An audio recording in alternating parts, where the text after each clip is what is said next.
Hello, my name is Mae Dorricott and I'm going to be talking today to girls that scuba about the Our World Underwater Scholarship Society's Rolex Scholarship and my time as the 2017 European Rolex Scholar.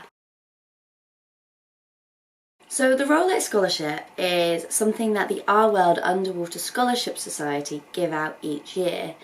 And they give it out to 3 people based in 3 continental regions. So you get 1 person from Europe winning it, 1 person from Australasia and 1 person from North America.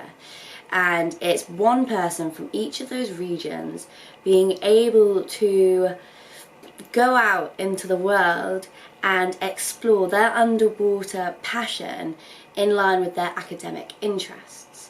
So you can do anything as long as it involves scuba diving. So you could be interested in engineering, you could be interested in hyperbaric medicine, you could be interested in veterinary science, or like me, you could be interested in science communication within marine biology. And when you win the scholarship, you're inducted into this whole scholarship family, this worldwide network that you can tap into and be like, do you know what? I want to spend a month over in Australia with the Rodney Fox boat team and understand how they research great white sharks and how does the great white shark tourism industry even work. Is it a good thing? Is it a bad thing? It's basically the most holistic educational system that you would get, which is so specific to the underwater world. I heard about it through different sources basically. When I was studying in Plymouth, the diving manager at the time had told me about it and was like, you should apply for this scholarship. My friend applied for it years ago and I think you'd be good. And I was like, no, what are you on about? That sounds way too good to be true. And then my dad, who's a diver as well, had bumped into 2 scholars previously on separate occasions. Once bumped into Danny Copeland on a diving trip in Anglesey, and then bumped into Felix, who was the scholar just previous to me. And my dad literally rang me up and was like, have you heard about this scholarship? And I was like, yes, Dad. And he was like, well, why aren't you applying for it? It sounds great, you get a Rolex. And I was like, yeah, I know, but I don't think I'm ready for it. Anyway, I applied for it. It took me a while. It's quite an arduous process, but I think that's part of it, to, you know, knock down the ones who aren't that keen. And yeah, I basically applied for it after a while, thinking, you know what, let's just give this a go. I kind of really crave the ocean again, and I got it. The prerequisites for the scholarship are thusfold. 1, you have to be between the ages of 21 and 26. You have to have some sort of academic background, so either currently be doing your undergraduate degree, / you can't have finished your master's by the time you apply for the scholarship. So they kind of just want to have people who know where they are but still want to explore and be like, these are the options ahead of me, these are the fields that I'm kind of interested. I want to gain first-hand experience with leaders in the underwater world as part of my scholarship journey to kind of figure out where exactly I fit into all of this, or at least try and see where you fit into it all. Also, you have to have at least a PADI rescue diver, because they want to know that you can at least dive. I think you have to have at least 60 dives as well to start the scholarship. Again, just that they know when they're sending you around the world scuba diving, you can hold your own in a variety of habitats. Compile together on the online application form your diving history. You kind of, put all your educational background in, and then you have to write 2 essays. 1 essay is about what would the scholarship mean to you if you got it, what would you do with such a year, to kind of outline where you see yourself going. It doesn't necessarily mean that you have to do that, it's just so that they can see what interests you. And then the second essay is how do you see yourself contributing to the underwater world in the long run? And that's kind of a big question when you're in this age bracket. But I think this is the big question for them to see, what are you going to bring to the table that no one else has previously brought before? Whether it's your personality, your education, the way you think.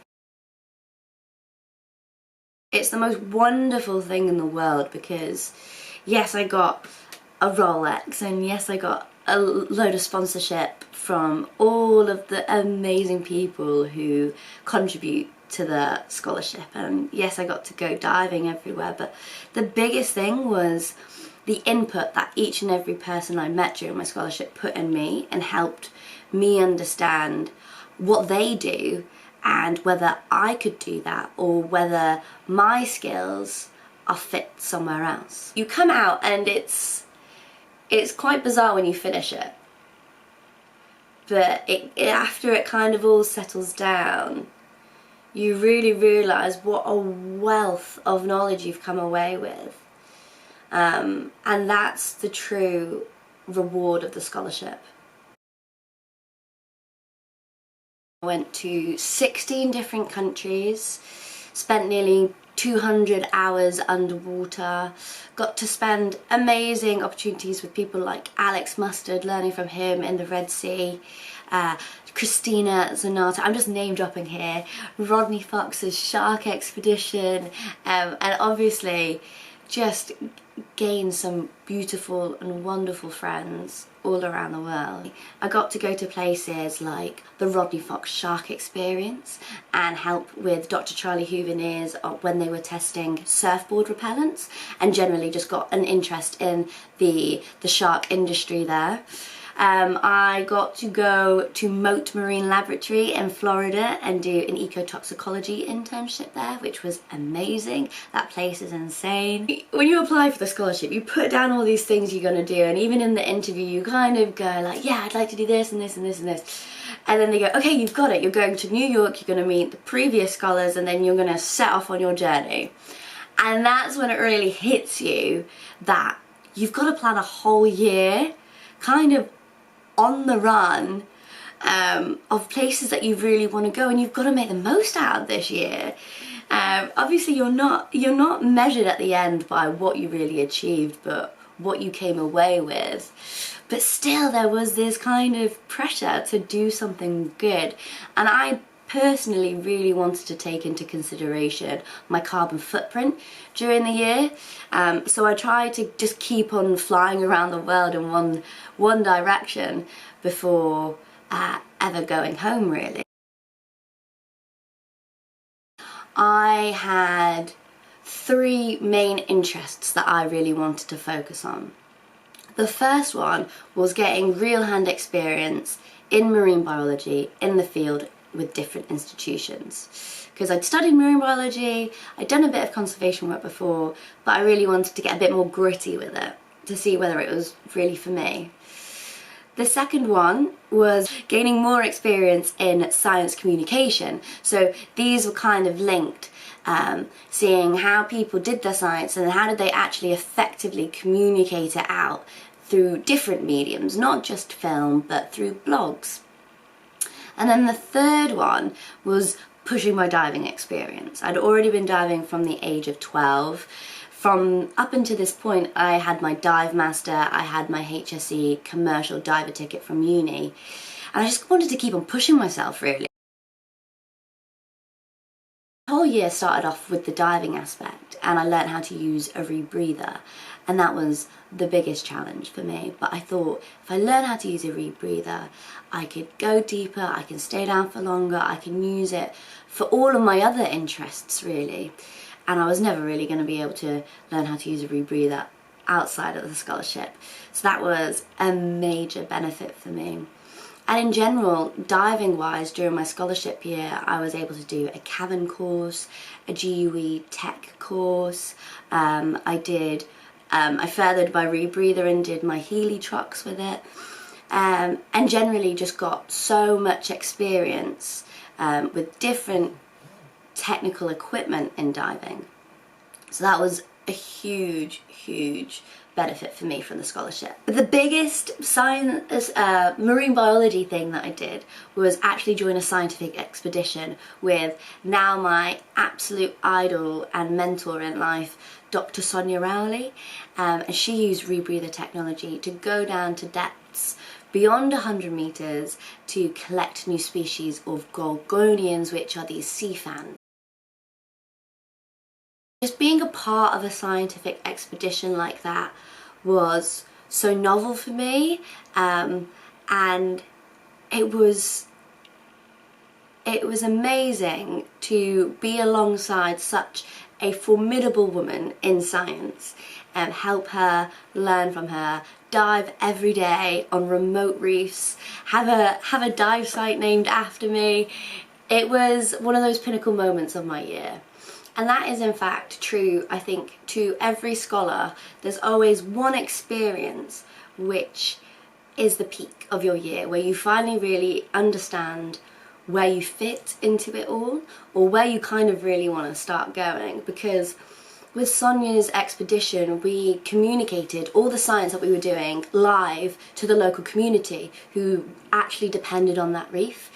And being a part of something like that made me realise that that is the interface that I wanted to be a part of in this underwater world, was be the communicator, be the bridge between scientists who have got so much work to do to publish their papers, to get grants, all that, and then the people who actually need to know about that science. You know, these people who can't dive down to 100 metres and see the state of their reef there. And that's where I really wanted to find my balance. And so the rest of my year was kind of focused around that, just gaining more experience with the myriad of beautiful people that I was able to meet during my year.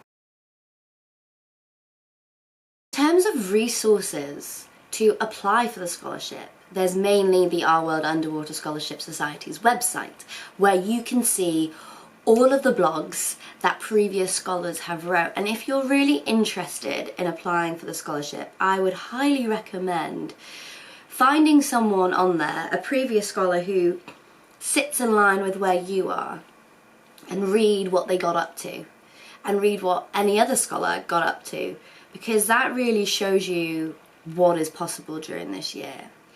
And the fun thing is that maybe sometimes scholars repeat things that other scholars have done, but there'll be opportunities to do really unique things for you. Let's face it, in this world today, we're like constantly pushed of what you want to do next. Like, what do you want to do at college? What do you want to do at uni? Now you have to get a job.